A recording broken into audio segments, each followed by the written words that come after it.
जिसके जीवन में शिक्षा का घोल होगा, उसी के जीवन का कोई मोल होगा। है ना? याद रखना बेटे। हेलो मेरे नन्हे मुन्ने बच्चों, कैसे हैं आप लोग? एकदम शानदार, बढ़िया ना? बाय द वे, आज हम लोग पढ़ने वाले हैं कार्बोकैटायन, मतलब हमारे और आपके मिलने की वजह कार्बोकैटायन है। तो आप सब देख सकते हो ये कार्बोकैटायंस अलग अलग आपके सामने हैं। आप अगर इनकी स्टेबिलिटी को समझते हैं, जो स्टेबिलिटी का ऑर्डर दिया गया है, अगर इनकी स्टेबिलिटी का ऑर्डर आप समझते हैं तब तो कोई बात ही नहीं। अगर आपको इनकी स्टेबिलिटी कंपेयर करना नहीं आता, देखिए ध्यान से, अगर आपको इनकी स्टेबिलिटी कंपेयर करना नहीं आता है तब तो यह लेक्चर आपके लिए बहुत ज्यादा यूजफुल होने वाला है। तब आपको ये लेक्चर देखना चाहिए। ठीक है, तो आप खुद देखिए इन सब की स्टेबिलिटी क्या आप बता सकते हो?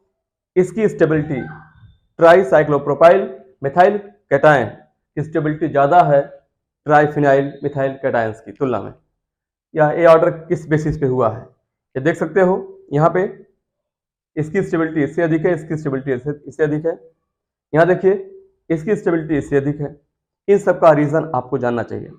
रीजन अगर जानते हो तो ठीक, अदरवाइज आपको ये लेक्चर देखना पड़ेगा। इस लेक्चर में फिलहाल हम लोग पढ़ने वाले क्या है? एक तो पढ़ेंगे कार्बोकैटायन किसे कहते हैं, क्या होते हैं कार्बोकैटायंस, कार्बोकैटायंस कब कब बनते हैं, ठीक, और कार्बोकैटायन के स्ट्रक्चर्स क्या होते हैं, और फिर जो मेन इसके बाद साथ है कार्बोकैटायन की स्टेबिलिटी कंपेयर करना। जितने तरह के कार्बोकैटायंस पॉसिबल हैं, हर तरह के कार्बोकैटायन की स्टेबिलिटी आपको इस लेक्चर में मिलने वाली है। और साथ में अब तक एग्जाम में तो साथ हो ही जाएगा अपने आप, अब तक एग्जाम में आपके जितने तरह के क्वेश्चंस आए हैं कैटायंस की स्टेबिलिटी को लेकर के, हम सभी तरह के कार्बोकैटायंस की स्टेबिलिटी इस लेक्चर में शामिल करेंगे। मतलब बहुत जबरदस्त लेक्चर होगा ये। तैयार हैं आप लोग? पूरी तैयार है? आइए शुरू करते हैं। तब फिलहाल इसको हम मिटाते हैं और अब हम लोग शुरू करते हैं कार्बोकैटायंस के बारे में। ठीक है, फिलहाल आपको बता दें, हम नाम लिखा है कार्बोकैटायन। कार्बो का मतलब होता है कार्बन, समझते हो आप लोग, और कैटायन का मतलब प्लस। मतलब वे सभी स्पीशीज जहां पे प्लस चार्ज, पॉजिटिव चार्ज मतलब कार्बन पे हो, उन सबको आप नाम देंगे कार्बोकैटायन। अब देखिए यहाँ पे जो प्लस आप देख रहे हो कार्बन पे है, मतलब यह एक कार्बोकैटायन एग्जांपल है। देखिए प्लस कहां पर है? कार्बन पे, कार्बोकैटायन हो गया। प्लस कहां पे है? प्लस सी पर है, कार्बोकैटायन। ये प्लस सी पर है कार्बोकैटायन, प्लस सी पर है कार्बोकैटायन। कहीं पर भी कोई भी रहे, बस प्लस चार्ज यानी पॉजिटिव चार्ज कार्बन पे अगर है तो उसे आप नाम देंगे कार्बोकैटायन। ठीक है, कोई डाउट हो तो आप तुरंत पूछिएगा, चाहे जैसे आप कांटेक्ट कर सकते हो, चाहे नंबर से कांटेक्ट कर सकते हो, चाहे आप टेक्स्ट के थ्रू कांटेक्ट कर सकते हो। कोई भी क्वेश्चंस अगर आपके मन में आए तो आप पूछ सकते हैं, या कोई टॉपिक ना समझ आए तो आप तुरंत उसे टेक्स्ट करें, उस टॉपिक की अलग से वीडियो बना के आपको हम अपलोड कर देंगे। ठीक है, आपको समझ आ जाएगा। बाय द वे आइए हम लोग जो है इसको आगे शुरू करते हैं। किया जाए, पहले इसको मिटाते हैं। ठीक है, ये तो समझ गए ना कार्बोकैटायंस क्या होते हैं।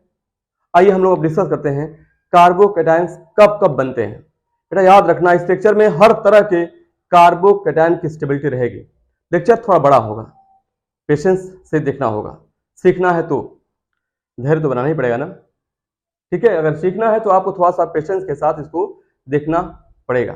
ठीक है इसी तो बार बार कहते हैं, जिसके जीवन में शिक्षा का घोल होगा उसी के जीवन का कोई मोल होगा। है ना? याद रखना बेटे, सभी को, सबसे अच्छी बात क्या है, सभी को बराबर वक्त मिलता है। कोई अपने वक्त को बहुत अच्छा बना लेता है, कोई नहीं बना पाता है कि नहीं? मतलब याद, एक चीज और याद रखना कि वक्त कभी अच्छा नहीं होता किसी का, वक्त को अच्छा बनाना पड़ता है। तो थोड़ा संघर्ष करो, समय दो, सीखो। न समझ आए तो अपने टीचर से कांटेक्ट करें, संपर्क करें, जैसे हो सके, समझ आएगा। आइए आगे शुरू करते हैं। तैयार हैं आप? देखिए इसको पहले मिटाते हैं हम।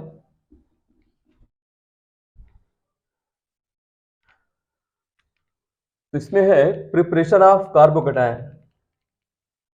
कब बनते हैं carbocation? Preparation of carbocation, mainly carbocation कब कब बनते हैं ये पहचानना है। ठीक, तो सबसे पहले तो आप याद रखना, बन सकता है कहां पे? SN1 और E1 रिएक्शन में बनता है, ठीक है। SN1 और E1 रिएक्शन में बनता है कार्बोकैटायंस। अगर आपको आपने पढ़ा है तो ठीक, और नहीं पढ़ा है तो आप जब हम पढ़ाएंगे आपको SN1 और E1 तो आप वहां देख लीजिएगा, ठीक है। फिलहाल यहाँ पे हम लोग SN1 और E1 में जो होता है, दोनों में जो फर्स्ट स्टेप सेम होता है, दोनों का फर्स्ट स्टेप सेम। इस दिया गया आपको टर्शियरी हेलो एल्केन्स, अगर इसमें जो यह होता है फर्स्ट स्टेप दोनों का सेम होता है। यह CCl का जो बॉन्ड है, आप जानते हो Cl की ज्यादा होती है इलेक्ट्रोनेगेटिविटी, है ना, और यह पोलर बॉन्ड होता है, और टर्शियरी कार्बन पे प्लस आता है, यानी कि इस टाइप बनता है। CH3 हो गया, यहाँ पे ऐसे आ जाएगा प्लस, और यहाँ पे CH3 यहाँ पे प्लस आ जाएगा ऐसे, और यहाँ Cl माइनस बाहर हो जाएगा। यही है कार्बोकैटायन। जिस कार्बन पे प्लस डायरेक्ट 3 कार्बन से कनेक्ट है, टर्शियरी कार्बोकैटायन बन गया। तो यह पहचान है E1 और SN1 दोनों में बनता है टर्शियरी कार्बोकैटायन। इतना तो कॉमन है, अगर आपने पढ़ा है तो ठीक, अदरवाइज जब स्टार्ट होगा तो देख लीजिएगा। SN1 और E1 का फर्स्ट स्टेप सेम होता है, कार्बोकैटायन का बनना, यानी CCl का जो बॉन्ड है ब्रेक करता है, ठीक है। कैसे ब्रेक करता है, क्यों ब्रेक करता है, यह SN1 में आप और E1 में देखिएगा, मजा आएगा पढ़ने में वहां पे। एक तो यह हो गया SN1 और E1 में बनता है। देखिए यहाँ पे हम लोग केवल कार्बोकैटायन में फोकस कर रहे हैं, ठीक है। ठीक, अब जब रिएक्शन पढ़ोगे SN1 E1 तो वहां देखिएगा इसके बारे में विस्तार से, मजा आएगा पढ़ने में वहां पे अलग से। यहाँ पे केवल आपको इसको देखना था कैसे बना था, ठीक है। एक होता है बेटा electrophilic addition, electrophilic addition reaction, मतलब इसमें जो होता है मल्टीपल बॉन्ड पे कार्बन कार्बन पाई बॉन्ड जैसे दिया गया, मान लिया CH2 दिया गया, यहाँ पे कोई भी एल्कीन हो सकती है, इस पर कोई भी इलेक्ट्रोफाइल अटैक करता है, E+ मान लेते हैं इसको इलेक्ट्रोफाइल को, कोई भी इलेक्ट्रोफाइल यहाँ अटैक करता है। आप जानते हो कार्बन कार्बन में जो पाई बॉन्ड होता है इलेक्ट्रॉन का सोर्स माना जाता है। इलेक्ट्रॉन के सोर्स पे जनरली पहले वही आता है जिसको इलेक्ट्रॉन की आवश्यकता होती है। इलेक्ट्रॉन की आवश्यकता मतलब इलेक्ट्रॉन को चाहने वाला, इलेक्ट्रॉन को चाहने वाला मतलब electrophile, electron lover, electron lover, clear. तो यह अटैक करेगा, तो यह प्लस वाला माइनस पे, ये सिमेट्रिकल है, इस पाई बॉन्ड को कहीं ब्रेक कर सकते हो आप, और किसी के अटैक की वजह से पाई बॉन्ड का ब्रेक होना कहलाता है इलेक्ट्रोमेरिक इफेक्ट। क्या, हाँ इलेक्ट्रोमेरिक इफेक्ट, ये भी पढ़ोगे आप लोग। ये माइनस आ गया प्लस हो गया, इस माइनस पे इलेक्ट्रोफाइल आके कनेक्ट हो जाता है, ये हो जाता है E यहाँ पर, और ये हो गया ऐसे प्लस, बन गया कार्बोकैटायन, ठीक है। देखिए और देख लीजिए, जैसे CH3 CH double bond CH2 दिया गया है, इस पर मान लो H+ अटैक कर ले, H+ का मतलब इलेक्ट्रॉन की कमी, इलेक्ट्रॉन की कमी तो इलेक्ट्रॉन को चाहेगा, मतलब H+ भी क्या है यहाँ पर इलेक्ट्रोफाइल है, ठीक। तो आप इस पाई बॉन्ड को ब्रेक करोगे आप, यहाँ देखिए यह एल्काइल ग्रुप है, एल्काइल का मतलब प्लस आई ग्रुप, इधर इलेक्ट्रॉन डेंसिटी ज्यादा है, इलेक्ट्रॉन डेंसिटी ज्यादा है, रिपल्सन होगा तो ये साइड जाएगा। ये बोलते हैं direction of electromeric effect. Electromeric effect में पाई बॉन्ड किधर ब्रेक करेगा इसको भी सीखते हैं हम लोग अलग से। बाय द वे अभी आप ये समझो इस साइड में इलेक्ट्रॉन डेंसिटी ज्यादा है, एल्काइल समझ देखिए, इंडक्टिव पढ़ा प्लस आई है ना, तो इस साइड में इलेक्ट्रॉन डेंसिटी ज्यादा है, रिपल्सन होगा, रिपल्सन की वजह से इधर जाएगा, ये माइनस हो जाएगा प्लस हो जाएगा, इस माइनस पे H+ आ जाएगा, ये बन जाएगा CH3, इस पर आ जाएगा प्लस, और यहाँ पे आ जाएगा CH3, इस माइनस पे H+ कनेक्ट हो जाके, ठीक। ये बन गया कार्बोकैटायन, माइनस आया माइनस पे प्लस आ गया। हेट्रोलिसिस नाम सुना ना, ये किस तरह से बॉन्ड ब्रेक हो रहा है, हेट्रोलिसिस, दो ही तरह से बॉन्ड ब्रेक करता है, होमोलिसिस और हेट्रोलिसिस। आप लेक्चर अगर आपने न पढ़ा हो होमोलिसिस और हेट्रोलिसिस तो आप उसको देख लीजिएगा, कब होती है होमोलिसिस और कब होती है हेट्रोलिसिस। होमोलिसिस केवल होती है हम बताया कंडीशन, हेल्प वाली कंडीशन, अब देखिए लेक्चर में शामिल होगा, heat light peroxide, heat light peroxide condition homolysis की है, ये न हो तो होती है हेट्रोलिसिस।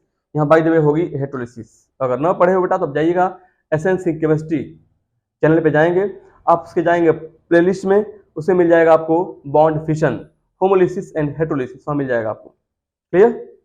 भाई जो देखिए यहाँ पे एक और दो हो गए, थर्ड रिएक्शन, ठीक है। अब यहां बनता है एक और, देखिए बेंजीन डाइजोनियम, डाइजोनियम, या तो आयन लिखा होगा या सॉल्ट लिखा होगा, from benzene diazonium ion, salt भी लिखा हो सकता है, दिखाते हैं कैसे। देखिए इसे पहचानते हुए बेंजीन हो गई, बना रहे हैं अभी कहाँ हुई, अभी हो रही है। देखिए ऐसे हो गए बेंजीन, ये यहाँ पर N, ट्रिपल बॉन्ड यहाँ पर N, यहाँ पर प्लस होता है ऐसे। बेंजीन यहाँ पर है, एजो का मतलब होता है नाइट्रोजन, एजो का मतलब नाइट्रोजन, डाई एजो मतलब दो नाइट्रोजन, और IUM मतलब N पे प्लस है। यम वही लगता है जहां प्लस होता है किसी नॉन मेटल पे, जैसे ammonium NH4 plus, carbonium C plus, hydronium O plus, याद आ रहा ना। वैसे यहाँ पर है डाइजीनियम मतलब N पे प्लस है। अब यहाँ पे देखिए ऐसे लिखा होता, अगर यहाँ पे Cl माइनस होता तो प्लस माइनस, जैसे Na plus Cl minus salt हो जाता है, वैसे N plus Cl minus salt हो गया। अगर ये नहीं है तो ये आयन हो गया, डाइजोनियम आयन। ठीक, और जो डाइजोनियम ये होता है, इसकी स्टेबिलिटी एक्चुअली जो होती है, इसकी स्टेबिलिटी होती है 0 डिग्री से लेकर के कहां तक, 5 डिग्री सेल्सियस तक स्टेबल होता है केवल। ठीक, केवल इसी पे स्टेबल होता है। जब इससे अधिक टेम्परेचर जाता है, ठीक है, इससे राइज करेगा टेम्परेचर, मतलब थोड़ा सा बढ़ाओगे इससे अधिक, ये बॉन्ड अपने आप ब्रेक कर जाता है। देखिए ऐसे ब्रेक कर जाएगा तो N पे आ जाएगा माइनस। भाई इस बॉन्ड में 2 इलेक्ट्रॉन है ना, हाइड्रोलिसिस करोगे तो इलेक्ट्रॉन यहाँ शिफ्ट कर गया तो माइनस हो जाएगा, प्लस पहले से चार्ज खत्म हो जाएगा, तो NN ट्रिपल बॉन्ड का मतलब क्या हो जाएगा, N2 गैस प्लस, अभी इस रिंग पे, रिंग के कार्बन पे प्लस आ जाएगा। देखिए बन गया ऐसे, यहाँ पे डबल बॉन्ड, यहाँ डबल बॉन्ड, यहाँ डबल बॉन्ड, और इस पर आ जाएगा प्लस। यहाँ भी बनता है कार्बोकैटायन, है ना आसान।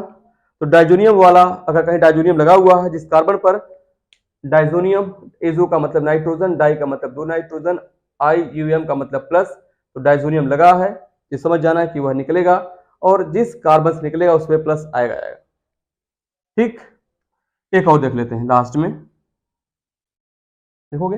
हाँ, देखिए अगर यहाँ पे कहीं दिया गया हो dehydration of alcohol H plus की प्रेजेंस में, है ना, तो यहाँ पे जैसे कहीं अल्कोहल दिया गया, कोई अल्कोहल ROH दिया गया है, ऐसे है ROH,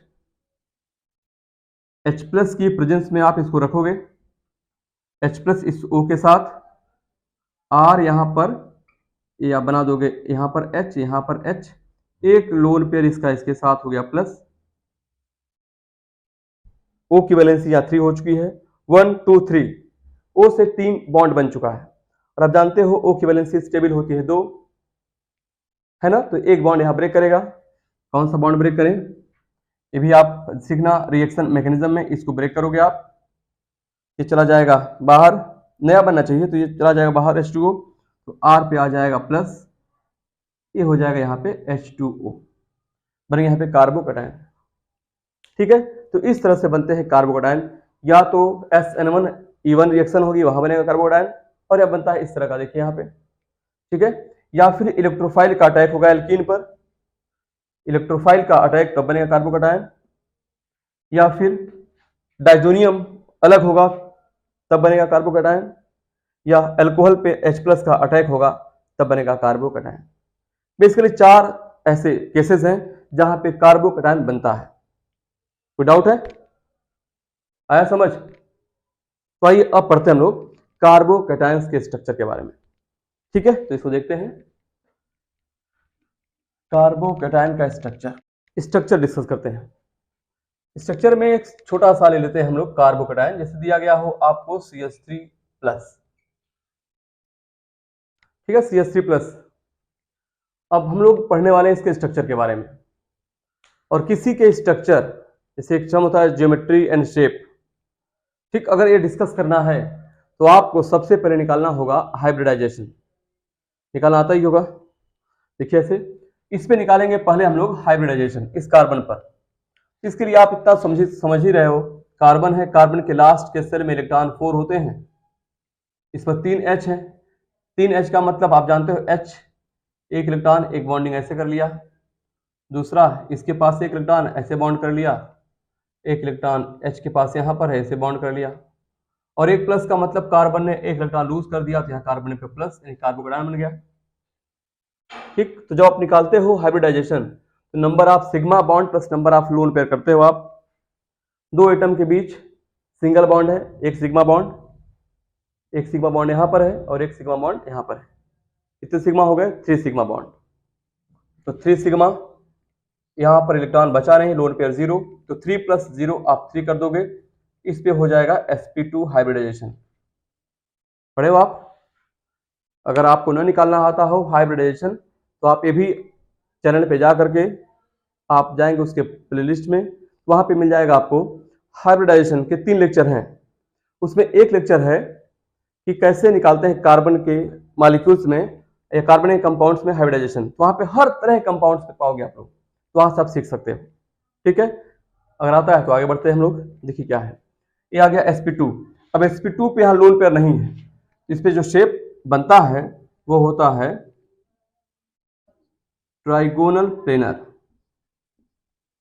ट्राइगोनल प्लेनर हो जाता है ये शेप इसका। ठीक, हाँ। अब इस पे कैसे बन सकता है, तभी देखिए ये बना हुआ ट्राइगोनल प्लेनर एग्जैक्टली ऐसे होता है। यहाँ पे हम आपको दिखाते हैं ट्राइगोनल प्लेनर शेप कैसा दिखता है। ये 3 बॉन्ड ऐसे दिखते हैं किस तरह से, ये है ट्राइगोनल प्लेनर। देखिए इसे तीनों एक प्लेन में हो गए ना, है ना, ठीक। और यहाँ पे देखिए, अब इसको बनाते हैं बोर्ड पे, अगर हम डिस्कस करें यहाँ पे ये हो गया सी, मान लीजिए यहाँ पर कार्बन हो गया, ठीक, सी। अब सी के साथ यहाँ पे अगर हो गया कार्बन जैसे, अब इसके पास 3 हो गए हाइब्रिडाइज्ड ऑर्बिटल, और जो हाइब्रिडाइज्ड ऑर्बिटल होता है उसका शेप कैसे होता है बेटा, एक ऐसे बनाते हैं हाइब्रिडाइज्ड ऑर्बिटल हम लोग। एक लोब बड़ा होता है, एक लोब छोटा होता है। यहाँ पर इस कार्बन के साथ, ठीक, अभी एक लाइन ऐसे कर दीजिएगा, डॉट डॉट डॉट डॉट करके, ऐसे कर दीजिएगा डॉट डॉट डॉट करके, और ऐसे कर देंगे, ठीक। अब इसको आप यहाँ का ऑर्बिटल देखिए ऐसे, एक ऑर्बिटल इसका ऐसे हो गया, इसका बड़ा लोब, ये छोटा लोब इसका हो गया। इस पे देखिए सेम चीज, इसका बड़ा लोब यहाँ पे हो गया, इसका छोटा लोब यहाँ हो गया। ऐसे इसका बड़ा लोब देखिए यहाँ पे हो गया, और इसका छोटा लोब ऐसे हो गया। इस ऑर्बिटल को भी बोलोगे आप sp2, इसे भी आप बोलोगे sp2, और इसको भी बोलोगे आप sp2। अब इसके पास 3 H है, और H का मतलब जानते हो क्या हो गया, 1, ये हो जाएगा 1s1, ये प्योर ऑर्बिटल है। प्योर का मतलब होता है स्फेरिकल, आप एक H यहाँ दिखा दीजिएगा, ये H हो गया। दूसरा H आप यहाँ दिखा देंगे, ये H हो गया। तीसरा H आप यहाँ दिखा देंगे, H हो गया। इसमें एक बॉन्ड में 2 इलेक्ट्रॉन, एक इस कार्बन का, एक इस H का। 2 इलेक्ट्रॉन आप ऐसे दिखा दीजिएगा यहाँ पे, 2 इलेक्ट्रॉन यहाँ पे दिखा दीजिएगा, 2 इलेक्ट्रॉन आप यहाँ दिखा दीजिएगा। ठीक, ये हो गया आपके क्या 2D में ट्राइगोनल प्लेनर कार्बोकैटायन हो गया, ऐसे देखिए। और एक जो p ऑर्बिटल है, p ऑर्बिटल इसके परपेंडिकुलर होता है ऐसे, ठीक है, ऐसे परपेंडिकुलर, मतलब इस तरह से समझिए। पहले जो p ऑर्बिटल की बात करें, प्योर p जो ऑर्बिटल होता है, प्योर p ऑर्बिटल वो होता है डम्बल शेप में, जानते हो आप लोग ना, ऐसे डम्बल शेप में, वो होगा इसके परपेंडिकुलर, देखिए ऐसे। ये प्योर p ऑर्बिटल है, क्या है, प्योर p, ठीक है, प्योर p ऑर्बिटल या ऑर्बिटल बोल सकते हो आप। अब इसी यह वेकेंट है, क्या है वेकेंट, मतलब इसी ये प्लस है, ठीक है। यह है हाइब्रिडाइज्ड ऑर्बिटल के परपेंडिकुलर, इस तरह से होती है इसकी ज्योमेट्री, ठीक। अब हम लोग जो है, यह खाली जगह देखिए, प्योर p का मतलब यह हाइब्रिडाइज नहीं हुआ है। तो अब हम लोग जो है, ठीक, ये है ना। अब इस पे आते हैं हम लोग, अलग अलग कार्बोकैटायंस की स्टेबिलिटी पढ़ते हैं। आसान है, कोई दिक्कत तो नहीं किसी को। याद रखना बेटा, कार्बोकैटायंस का मतलब यही है स्ट्रक्चर इसका, ठीक है। और इसके परपेंडिकुलर होता है प्योर p ऑर्बिटल्स, यही है trigonal planar shape. Clear, trigonal planar shape. यह एंगल देखिए, ये 120 डिग्री, 120 डिग्री, 120, 120, 120, 120, ठीक। और एक खास बात और याद रखना यहां से आप, ये तो हो गया ट्राइगोनल प्लेनर शेप। और इसके बारे में क्या याद रखना, इसके पास एक वेकेंट ऑर्बिटल है भाई। 3 बॉन्ड कितने, 3 ही तो है, 1 2 3, 3 बॉन्ड है। एक बॉन्ड में इलेक्ट्रॉन होते हैं 2, 3 बॉन्ड में इलेक्ट्रॉन हो गए 6, 2 4 6, 2 4 6। इसका अर्थ यह हुआ कि इसके पास अभी 2 इलेक्ट्रॉन की कमी है ऑक्टेट होने में, तो वेकेंट ऑर्बिटल। और जिसके पास वेकेंट ऑर्बिटल होता है उसे आप बोलते हैं लेविस एसिड। ये कैसा हो गया, लेविस एसिड है, मतलब सब के सब कार्बोकैटायंस लेविस एसिड होते हैं। एक बात और याद रखना यहां से, यहां पे समझना है, अगर किसी के पास इलेक्ट्रॉन की कमी है, इलेक्ट्रॉन की कमी है, तो इलेक्ट्रॉन को चाहेगा। इलेक्ट्रॉन के चाहने वाले को क्या बोलेंगे आप, इलेक्ट्रॉन स्नेही, रिएजेंट। इलेक्ट्रॉन स्नेही मतलब इलेक्ट्रोफाइल, ये क्या हो गया, इलेक्ट्रोफाइल, इलेक्ट्रॉन से प्यार करने वाला, जिस चीज की कमी उसी से प्यार करते हैं आप ना, बोलो, ये हो गया इलेक्ट्रोफाइल। तो याद रखना ट्राइगोनल प्लेनर शेप होता है इनका, लेविस एसिड जैसे होते हैं क्योंकि इनके पास वेकेंट ऑर्बिटल है, और इलेक्ट्रॉन की कमी है तो इलेक्ट्रॉन को चाहने वाले हो गए, इलेक्ट्रॉन को चाहने वाले को आप नाम देते हैं इलेक्ट्रोफाइल, है कि नहीं, बोलो। तो आइए अब हम लोग डिस्कस करते हैं कार्बोकैटायंस की स्टेबिलिटी। बहुत अलग अलग टाइप के कार्बोकैटायंस मिलेंगे आपको। जब हम सिंपलेस्ट से स्टार्ट करेंगे, हम जब छोटे छोटे कंपाउंड से, ताकि आपको समझना आसान हो जाए, और स्टेबिलिटी कैसे कंपेयर कर सब देखते हैं, ठीक, आइए, क्लियर।